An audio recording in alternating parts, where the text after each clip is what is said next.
Amour dans poubelle. La vie parfaite, ou presque. Le soleil de Dubaï frappait fort sur la carrosserie brillante de sa Lamborghini dorée, garée devant une villa qui semblait sortie d'un rêve. La bâtisse dominait le quartier avec ses colonnes immenses, ses fontaines chantantes, ses palmiers soigneusement taillés, et ses jardins suspendus qui faisaient la fierté du quartier de Palm Jumeirah. Karim descendait lentement les marches en marbre ivoire, vêtu d'un peignoir de soie italienne. Il tenait dans sa main un verre de jus de fruits exotiques, fraîchement pressé par son majordome personnel. À 34 ans, il possédait ce que beaucoup d'hommes passaient toute une vie à poursuivre, une entreprise technologique cotée en bourse, des résidences sur 3 continents, des soirées privées sur des yachts à 10 millions de dollars, des vacances à Bali, Tokyo, Saint-Tropez, et un carnet de contacts rempli de célébrités, d'investisseurs, de princes du Golfe. Dans son garage, une Bugatti Chiron noire, une McLaren verte, une Rolls-Royce sur mesure, et cette fameuse Lamborghini dorée. Sur ses poignets, des montres rares, chacune coûtant le prix d'un appartement. Sur son compte, des zéros sans fin. Et pourtant, dans ses yeux, il y avait autre chose. Quelque chose de plus silencieux. Une absence. Une fatigue que ni l'argent, ni les plaisirs, ni même l'adrénaline des affaires ne pouvaient effacer. Chaque matin, il s'éveillait dans un lit king size avec des draps de soie égyptienne, dans une chambre de 120 mètres carrés décorée par un architecte d'intérieur français, mais avec la même pensée lancinante. Pourquoi je ne ressens rien? Il avait aimé, ou du moins il avait essayé. Des mannequins, des actrices, des influenceuses. Toujours belles, toujours souriantes, mais jamais vraies. Ces femmes riaient à ses blagues, mais leur regard cherchait sa carte bleue. Elles l'embrassaient, mais c'était son pouvoir qu'elles convoitaient, pas son cœur. Karim finissait chaque relation avec le même goût amer, celui d'avoir été utilisé. Ses amis? Des partenaires de golf, des figures publiques, des hommes à montre en or qui passaient leur temps à parler de montée en capital et de crypto-monnaie. Aucun ne l'appelait quand il disparaissait.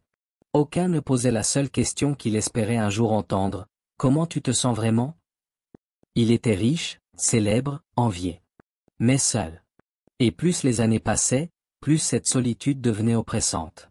Le soir, allongé dans son salon en marbre blanc, face à un écran de cinéma de 3 mètres, il ne regardait pas les films. Il fixait son reflet dans la baie vitrée, se demandant où tout cela allait le mener. Il avait bâti un empire, mais oublié de construire une vie.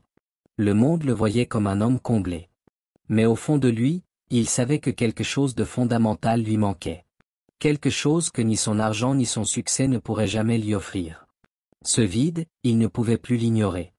Et c'est précisément ce vide qui allait le conduire, sans le savoir, vers la ruelle où sa vie allait basculer. Un soir, après une énième réunion vide de sens avec des investisseurs, des calculs de croissance et des verres de champagne qui sonnaient creux, Karim ressentit un besoin étrange. Un désir qu'il ne comprenait pas, mais qu'il ne pouvait ignorer, fuir le décor doré, sortir du théâtre luxueux de sa vie. Il tourna la tête vers son chauffeur, un homme discret mais loyal, et dit simplement « Ne me ramène pas à la villa. Dépose-moi, n'importe où. Un endroit sans néon, sans vitrine, sans luxe. » Le chauffeur, surpris mais obéissant, le conduisit vers un vieux quartier périphérique, loin des tours, loin des plages artificielles, loin du bruit des puissants. Là, les lampadaires étaient rares, la peinture s'écaillait sur les murs, les routes étaient fissurées. C'était un autre Dubaï, un que Karim n'avait jamais osé regarder en face. Il descendit, seul. Aucune montre au poignet ce soir. Juste un t-shirt noir et un jean. Il marcha dans le silence, absorbant chaque détail comme s'il redécouvrait le monde. Des enfants jouaient pieds nus au ballon, éclatant de rire pur. Un vieil homme vendait du thé sur un réchaud bancal. Des femmes discutaient sur les balcons, les cheveux décoiffés, mais le regard vrai. Ici, personne ne connaissait son nom. Et pour la première fois depuis longtemps, cela ne le dérangeait pas. Les gens le regardaient avec méfiance, certains avec curiosité, d'autres avec indifférence. Il n'était pas de ce monde. Et pourtant, ce soir, il voulait l'être. Il voulait ressentir ce que les chiffres, les trophées et les millions n'avaient jamais pu lui offrir. Puis il s'engouffra dans une ruelle étroite, mal éclairée, entre 2 immeubles décrépits. Une odeur d'humidité, de plastique brûlé et de nourriture avariée flottait dans l'air. Il allait faire demi-tour, dégoûté, quand un mouvement attira son regard. Un tas de sacs poubelles bougeait. Quelqu'un ou quelque chose fouillait à l'intérieur. Il sentit son cœur s'accélérer. L'instinct lui criait de repartir. Mais une force plus grande le cloua sur place. Une silhouette se redressa lentement. C'était une femme. Sale, maigre, les cheveux emmêlés, les vêtements en lambeaux. Mais ce ne sont pas ses habits qui frappèrent Karim. C'étaient ses yeux. Des yeux clairs. Immensément clairs. Un mélange de douleur, de force, de vérité. Elle le regardait sans peur, sans gêne. Comme si elle voyait au-delà de son apparence. Comme si elle lisait en lui. Il resta figé. Elle ne dit rien. Lui non plus. Le silence entre eux était plus parlant que 1000 mots. En une seconde, il comprit. Elle, c'était la réalité qu'il fuyait. Et en même temps, c'était la vie qu'il cherchait. Ce regard dans une ruelle sale, au milieu des déchets, fut plus pur, plus vrai, que tout ce qu'il avait connu dans les palaces. Et ce soir-là, sans le savoir, Karim venait de trouver quelque chose que son argent n'aurait jamais pu lui offrir. Une rencontre qui allait changer le cours de son existence. La femme se redressa lentement, le visage marqué par la poussière et la fatigue. Ses joues étaient creuses, ses mains couvertes de miettes de pain sec, de restes de nourriture sale qu'elle venait de récupérer dans les sacs éventrés. Pourtant, au milieu de cette scène de misère, elle dégageait une étrange prestance. Un silence profond entourait cette image, comme suspendue hors du temps. Karim, toujours immobile, croisa enfin son regard. Et ce regard n'était pas celui d'une mendiante en détresse, ni d'une femme brisée. C'était un regard immense. Chargé d'une douleur ancienne, d'une histoire que personne n'avait voulu entendre, d'une vérité qu'on préfère souvent ignorer.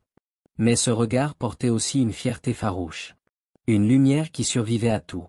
Une étincelle de dignité que même la faim, la rue, ou l'indifférence du monde n'avaient pas pu éteindre. Elle ne lui demanda rien. Pas un mot. Pas un geste. Elle le regardait simplement, sans chercher à plaire, à séduire ou à impressionner. Juste elle, entière, vraie, dans la réalité la plus nue. Et lui, pour la première fois depuis des années, sentit son cœur trembler. Une larme monta, malgré lui. Ce n'était pas de la pitié. C'était autre chose. Une émotion plus profonde. Une faille qui s'ouvrait enfin. Ce regard, cette femme, venait de fissurer sa forteresse intérieure. Il sentit la douleur de sa solitude se heurter à celle de cet inconnu. Deux solitudes qui, sans se dire un mot, se reconnaissaient. Il fit un geste lent. Tendant la main, doucement, comme pour dire, je te vois. Pas pour donner, mais pour relier. Pour exister ensemble, quelques secondes, dans un monde où tout les séparait. Elle hésita. Elle le fixa longuement. Ses yeux se plissèrent. Méfiance. Incompréhension. Puis, elle détourna les yeux avec lenteur, se rasseyant à moitié, refermant ses bras autour de son corps frêle comme une barrière invisible. Il resta là, quelques instants, sans bouger, envahi par une tristesse étrange. Pas parce qu'elle avait refusé sa main, mais parce qu'il avait compris, elle n'avait pas besoin d'un sauveur. Elle avait besoin qu'on la voie vraiment. Ce soir-là, Karim rentra chez lui avec un vide plus grand que jamais. Il ne dormit pas. Il repensa à ce regard. Encore et encore. Comme une vérité qu'il avait toujours fuie. Comme une blessure qu'il venait enfin de découvrir en lui. Le lendemain, il se leva tôt. Il retourna dans ce quartier. Il retrouva la ruelle. Et il attendit. Des jours de silence. Karim ne pouvait pas expliquer pourquoi, mais il y retournait. Chaque soir, après ses obligations absurdes et ses dîners creux dans des salons trop bien décorés, il trouvait le chemin vers cette ruelle. Il la voyait toujours au même endroit, recroquevillée entre les sacs poubelles, les mains enfoncées dans un vieux manteau trop grand pour elle. Il ne parlait pas. Il posait simplement une boîte de nourriture chaude, une bouteille d'eau propre, un vêtement plié. Elle le regardait sans mots, les yeux plissés, comme si elle cherchait à déchiffrer ses intentions. Les premiers jours, elle ne touchait rien tant qu'il était là. Il déposait et repartait. Puis, lentement, elle accepta. Elle tendait les mains, prenait ce qu'il offrait sans un merci, mais avec une pudeur désarmante. Karim comprit qu'il ne devait pas poser de questions. Juste être là. Il s'assit parfois à quelques mètres d'elle, en silence. Il écoutait les bruits du quartier, des motos qui passaient, des enfants qui criaient, un poste de radio grésillant quelque part dans l'ombre. Mais le silence entre eux, lui, était particulier. Il n'était pas vide. Il était plein de quelque chose d'invisible. Un soir plus frais que les autres, il déposa une écharpe en laine douce. Elle l'attrapa rapidement, la serra contre son visage, ferma les yeux. Ce geste si simple lui serra le cœur. Elle n'avait rien. Et elle ne demandait rien. Ce fut au bout d'une semaine qu'elle parla enfin. Ce soir-là, elle leva les yeux vers lui. Sa voix était rauque, usée, mais il l'entendit comme un écho sacré. « Pourquoi tu fais ça ?» Karim mit quelques secondes à répondre. Il n'avait pas préparé cette question. Elle n'attendait pas une réponse enrobée, encore moins un discours de riche. « Je cherche quelque chose de vrai, » murmura-t-il. Elle éclata de rire. Un rire brisé, sec, presque douloureux. Mais c'était un vrai rire. Un rire que le monde n'avait pas entendu depuis longtemps. Et dans son abîmé, quelque chose en lui se fissura. Il rit aussi. Pour la première fois depuis longtemps. Pas un rire mondain. Pas un sourire de façade. Un vrai. De ceux qui font du bien. Il la regarda. Elle était toujours sale, fatiguée, marquée. Mais ce soir-là, elle était belle. D'une beauté que ni le maquillage ni les bijoux ne pouvaient imiter. Et dans ce silence redevenu tendre, Karim comprit que quelque chose avait commencé. Quelque chose d'invisible, fragile, mais essentiel. Le passé d'Amara. Elle s'appelait Amara. Ce prénom, elle ne l'avait pas prononcé depuis longtemps. Ce soir-là, dans la ruelle encore tiède du jour, elle avait simplement soufflé. « Je m'appelle Amara. » Karim avait hoché la tête, doucement, comme pour dire qu'il comprenait le poids de ce nom. Un nom qui n'était plus prononcé nulle part. Ni sur un badge d'hôpital, ni sur une boîte aux lettres, ni dans le cœur de ceux qu'elle avait connus. Ils s'assirent sur le trottoir. Pas en face à face cette fois, mais côte à côte. Le genre de proximité silencieuse qui dit « Je ne te juge pas, je t'écoute ». Ce soir-là, elle parla. Longtemps. Elle raconta son passé par morceaux, comme on reconstruit un vase brisé en retrouvant un éclat à la fois. Amara avait été infirmière. Elle aimait son métier. Elle disait que soigner les autres, c'était sa manière à elle d'exister. Elle travaillait dans un petit hôpital de quartier, où les cris de douleur se mélangeaient aux rires des enfants guéris. Elle adorait ce chaos humain. Elle avait un fils. Malik. Un enfant au sourire immense, passionné de dinosaures et de dessins. Il dessinait des diplodocus partout, même sur les murs de la cuisine, dit-elle avec un sourire tremblant. Mais derrière ce sourire, un silence. Il est tombé malade, ajouta-t-elle après un long soupir. Une maladie rare. Le genre de combat qu'aucune mère ne devrait mener seule. Elle se battit pour lui. Elle épuisait ses forces, ses économies, sa foi. Mais un jour, Malik ferma les yeux pour ne plus jamais les rouvrir. Amara dit qu'elle s'est sentie mourir avec lui. Elle perdit pied. Rapidement. Elle ne mangeait plus. Ne dormait plus. Sa direction hospitalière lui demanda de prendre du recul, puis finit par la suspendre. Le loyer n'a plus été payé. Les amis disparurent. Le monde se referma. Je n'ai pas vu venir la rue, dit-elle.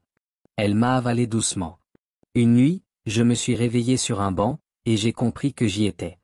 Vraiment. Karim l'écoutait, bouleversé. Dans ce récit, il ne voyait pas une sans-abri.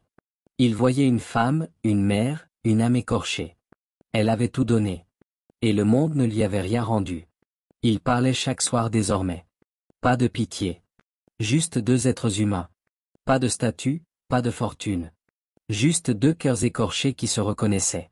Karim découvrait ce que ni ses diplômes ni ses mentors ne lui avaient appris, l'authenticité, la souffrance digne, le courage silencieux. Il apprenait à écouter. À regarder quelqu'un dans les yeux sans vouloir réparer, acheter ou contrôler. Juste comprendre. Et chaque soir, en quittant la ruelle, il se sentait un peu plus vivant. Les murmures commencèrent doucement, comme une pluie fine sur les vitres d'un gratte-ciel. Puis devinrent des éclats de rire moqueurs, des regards de travers, des messages privés sur son téléphone. « Tu perds la tête, Karim ? Une SDF ? Tu veux te faire arnaquer ? Elle va te ruiner, tu verras. » Ses amis, ses partenaires, même ses collaborateurs, ne comprenaient pas. Comment un homme comme lui, charismatique, riche, influent pouvait-il perdre son temps dans une ruelle avec une femme sans toit, sans statut, sans avenir? Mais Karim ne flanchait pas. Il ne répondait pas à leur sarcasme. Il avait compris quelque chose que leur montre suisse et leur yacht ne leur permettraient jamais de ressentir. Le silence d'un regard sincère, la dignité d'un cœur brisé, l'éclat d'une âme encore debout malgré tout. Il savait que ce n'était pas une question de statut. C'était une question d'âme. Et pourtant, il avançait avec délicatesse. Il ne voulait pas la sauver comme un prince sauve une princesse dans un conte mal écrit. Il ne voulait pas lui imposer sa volonté, ni l'étouffer sous les solutions faciles. Alors, un jour, avec toute la douceur dont il était capable, il lui proposa quelque chose. « Amara, je connais un endroit. Ce n'est pas un palace. Mais c'est calme, propre. Il y a des lits, des soins, du silence. C'est un centre de réhabilitation. Tu n'as aucune obligation. Mais si un jour tu veux essayer, je peux t'accompagner. » Elle le fixa longuement. Un silence s'installa. Pas un silence froid, mais un silence d'évaluation. Le genre de pause qu'on prend quand on a trop été trahi pour croire à la bonté immédiate. « Tu crois que je peux encore changer de vie ?» demanda-t-elle, la voix tremblante. « Je crois que tu es en vie. Et que ça, c'est déjà énorme, » répondit Karim. Elle baissa les yeux. Puis, après une longue inspiration, hocha doucement la tête. « D'accord. Juste une visite. » Il ne sourit pas. Il ne dit rien. Il se contenta de rester à ses côtés, de l'aider à se lever, et de marcher avec elle. Pas devant elle. Pas derrière. À ses côtés. Et dans cette marche discrète vers ce centre qu'elle ne connaissait pas encore, il sut qu'un premier pas avait été franchi. Pas un miracle. Pas une solution magique. Mais une graine plantée. Une décision libre. Un espoir fragile mais réel. Le choix d'Amara. Le centre de réhabilitation était à quelques kilomètres de là, à la périphérie de la ville. Un bâtiment modeste, au milieu d'un jardin silencieux. Ce n'était ni un hôpital ni un refuge, c'était un lieu de passage, un endroit où des vies brisées pouvaient doucement recoller leurs morceaux. Karim gara sa voiture de manière discrète. Ce jour-là, il n'avait pas mis de montre de luxe, ni de vêtements tapac sans grave-l'œil. Il voulait qu'Amara sente qu'elle n'était pas un projet. Juste une possibilité. Une ouverture. Une main tendue, sans obligation. Amara, elle, fixait le portail avec méfiance. Elle avait mis les vêtements qu'il lui avait donnés, propres mais simples. Ses cheveux attachés à la hâte, les traits encore fatigués. Elle semblait plus nerveuse que jamais. « Je peux faire demi-tour » murmura-t-elle. « Tu peux faire ce que tu veux » répondit Karim. « C'est ton histoire. Pas la mienne. » Elle resta là. 1 minute. 2. Dit à regarder les fleurs fanées au bord de l'allée, à observer les silhouettes discrètes derrière les fenêtres. Puis elle dit, « Tu sais ce que j'ai le plus peur de retrouver là-dedans ? Ma propre colère. » Karim hocha doucement la tête. « Tu n'as pas à la cacher. Ni là-bas, ni ici. Tu as juste à être prête, à la traverser. » Elle ferma les yeux. Un souffle profond. Une mémoire qui remonte. Son fils. L'hôpital. Le moment où tout s'est effondré. Puis, elle avança. Un pas. Puis un autre. Le personnel les accueillit avec douceur. Une infirmière d'un certain âge, au regard bienveillant, la prit par la main comme on accueille une sœur blessée revenue d'un long exil. Amara visita les lieux. La salle commune. Les dortoirs. La bibliothèque poussiéreuse. Elle s'attarda devant un tableau, une enfant dessinée avec des ailes, tenant la main d'un adulte sans visage. Elle murmura. « Peut-être que je peux recommencer. »« Peut-être, » répondit Karim. « Ou peut-être que tu n'as jamais fini. Peut-être que c'était juste, suspendu. » Ce soir-là, elle décida de rester. Pas pour se guérir. Pas pour plaire à Karim. Mais pour découvrir si, derrière les décombres de sa vie, il restait quelque chose à reconstruire. Et pour la première fois depuis longtemps, elle dormit dans un lit. Pas en sécurité, pas sans peur, mais avec une lueur, timide, fragile, qu'on appelle l'espoir. Le lendemain matin, alors que le soleil doré filtrait à travers les baies vitrées de sa villa, Karim prit une décision que même lui n'aurait jamais imaginée 1 an plus tôt. Une décision qui allait non seulement changer sa vie, mais aussi celle de centaines d'autres. Il s'était levé tôt. Plus tôt que d'habitude. Pas pour une réunion, ni pour une interview, ni pour un vol en jet privé. Mais pour une signature. Celle qui allait acter la vente de 50% de ses parts dans son entreprise, sa première création, son bébé entrepreneurial. Ses avocats lui avaient demandé plusieurs fois s'il était sûr de lui. C'est une mauvaise décision financière, Karim, avait insisté l'un d'eux. C'est une bonne décision humaine, avait-il simplement répondu. Quelques heures plus tard, dans une salle de presse improvisée, face à une trentaine de journalistes et caméras, Karim annonça la création de la Fondation Amara, un centre destiné à l'accompagnement, à la réinsertion et à la dignité retrouvée des femmes sans abri. Avec Amara, assise à ses côtés, comme cofondatrice. Elle portait une robe sobre, ses cheveux étaient attachés proprement, son regard encore timide, mais lumineux. Elle n'était plus l'ombre que Karim avait rencontrée au milieu des sacs poubelles. Elle était une femme debout, digne, présente. Cette fondation n'est pas un acte de charité, dit Karim dans son discours.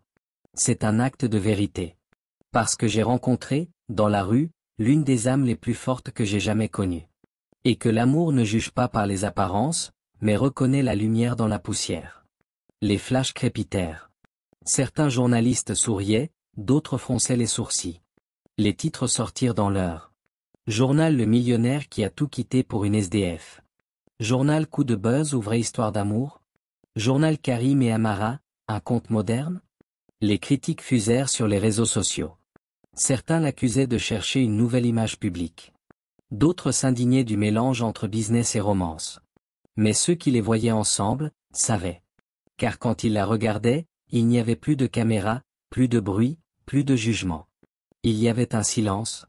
Ce genre de silence qu'on ne partage qu'avec quelqu'un qui a vu le pire de vous, et qui reste quand même. Et Amara, sans chercher la gloire, parlait aux femmes du centre. Avec ses mots à elle. Avec son vécu. Avec ses cicatrices visibles et invisibles. Ce jour-là, ce n'est pas seulement Karim qui changea de cap. Ce jour-là, c'est une foule de femmes oubliées qui virent enfin un phare s'allumer. Et dans un monde qui applaudit les apparences, deux êtres rappelaient, silencieusement, qu'il n'y a rien de plus puissant qu'un amour vrai, né dans un lieu où personne ne regarde. Le mariage invisible. Ils ne firent pas un mariage en grande pompe. Pas de tapis rouge, pas de champagne millésimé, pas de liste de milliardaires. Juste une cérémonie discrète, presque secrète, sur un toit en périphérie de la ville, avec pour décor un ciel doux et un coucher de soleil timide. Des enfants orphelins, recueillis par leur fondation, formaient une aide d'honneur maladroite mais rayonnante. Des femmes et hommes de la rue, anciens invisibles devenus visibles, étaient là, habillés sobrement, les yeux pleins d'émotion, les mains pleines de gratitude. Ils n'étaient pas des figurants. Ils étaient les témoins. Pas de caméra, pas de photographe professionnel. Juste quelques téléphones qui captaient des éclats de vérité. Amara portait une robe simple, blanche, cousue main par une autre femme des rues, ancienne couturière devenue résidente du centre. Elle n'avait ni voile de soie ni talons de luxe. Juste un sourire qui tenait debout malgré tout ce qu'elle avait traversé. Dans ses yeux, il y avait une paix que rien ne pouvait acheter. Karim, vêtu d'un costume sans marque, le cœur battant, pleurait. Pas à cause du stress. Pas à cause de la foule. Mais parce qu'il avait compris. Il avait compris que la richesse n'était pas dans les chiffres, mais dans les instants. Que l'amour ne s'achète pas, il se construit. Que ce jour-là, il n'avait jamais été aussi pauvre en apparence, mais aussi riche en humanité. Ils échangèrent leurs vœux simplement, les mains tremblantes, les voix fragiles mais vraies. « Je te vois », murmura Karim. « Et moi, je t'accepte », répondit Amara. Les enfants applaudissaient en sautant. Une vieille dame sans abri leur offrit une bague tressée avec du fil de métal récupéré dans la rue. C'était tout ce qu'elle avait. Karim la prit, la glissa au doigt d'Amara. Il n'y eut pas de musique, sauf celle d'un garçon qui tapotait un vieux seau comme un tambour. Et dans cette simplicité radicale, quelque chose de sacré s'éleva. Quelque chose qu'aucune cathédrale, qu'aucun banquet ne pourrait égaler. Ce mariage, invisible aux yeux du monde mondain, fut vu par ceux qui savaient encore ce qu'était l'essentiel. Et ce soir-là, quand ils s'endormirent côte à côte sur un simple matelas posé dans une chambre du centre, sans or, sans fioritures, mais avec des cœurs pleins, Karim murmura. « Maintenant, je sais ce que veut dire être vivant. Une vie neuve. » Aujourd'hui, ils vivent entre deux mondes. Le luxe, Karim le connaît. Il l'a construit, dompté, transcendé. Et Amara, elle, n'oubliera jamais la rue. Elle y a dormi, elle y a pleuré, elle y a survécu. Mais ensemble, ils ont décidé de ne pas fuir ces deux réalités. Ils ont décidé de les unir. Leur quotidien est un pont entre l'opulence et l'oubli. Le matin, ils assistent à des réunions avec des investisseurs, parlent de financement pour de nouveaux centres, négocient avec des ministères. Et l'après-midi, il marche dans les ruelles, salue les visages familiers, écoute des histoires que personne d'autre n'écoute. Karim n'a pas abandonné tout son monde d'avant. Il a gardé ce qui pouvait servir. Ses compétences en gestion, son réseau, sa vision. Mais il a changé de mission. Au lieu de maximiser les profits, il maximise les âmes sauvées, les vies réparées. Amara, elle, est devenue une voix. Une conférencière, une leader, une grande sœur pour des centaines de femmes qui pensaient que c'était fini pour elle. Elle ne joue pas de rôle. Elle raconte, simplement. Sans phare, sans honte. Elle dit, oui, j'ai mangé dans les poubelles. Et aujourd'hui, je plante des graines. Ils ont ouvert des foyers. Pas des asiles froids, non. Des lieux de chaleur, de cuisine partagée, de musique le soir, de thé brûlant et de rires fatigués mais sincères. Ils financent des écoles, pas avec des tableaux numériques, mais avec des livres, des crayons, et surtout, des professeurs formés pour aimer autant qu'enseigner. Ils racontent leur histoire. Parfois dans les conférences TED, parfois sur des bancs, au pied d'un immeuble délabré. Ils parlent aux caméras du monde, mais aussi aux enfants oubliés sur les trottoirs. Leur message ne change pas. L'amour ne se trouve pas dans les chiffres. Il se trouve dans les regards. Dans les gestes. Dans l'inattendu. Et parfois, Karim, malgré toutes les responsabilités, demande à Amara. On va faire un tour? Et ils reprennent cette ruelle. Celle du tout début. Celle avec les sacs poubelles, les murs fissurés, les souvenirs encore accrochés à l'air. Ils s'arrêtent. Ils se tiennent la main. Ils regardent. Ils n'oublient pas. Parce qu'ils savent. C'est là que la vie a vraiment commencé. Pas dans la villa. Pas dans le jet. Pas dans les chiffres. Mais ici. Dans l'ombre. Dans le silence. Dans un regard. Et dans ce regard, tout est encore possible. L'humanité est notre vraie richesse. Si cette histoire vous a touché, ne la gardez pas pour vous. Likez pour que l'algorithme comprenne que l'amour vrai mérite d'être vu. Commentez, que feriez-vous si vous étiez à la place de Karim? Partagez cette vidéo avec quelqu'un qui pense que tout est perdu. Abonnez-vous pour ne pas manquer la prochaine histoire qui bouleverse les certitudes et éclaire les cœurs. Merci d'avoir regardé, et surtout, merci de croire que l'humanité commence souvent là où on ne l'attend pas.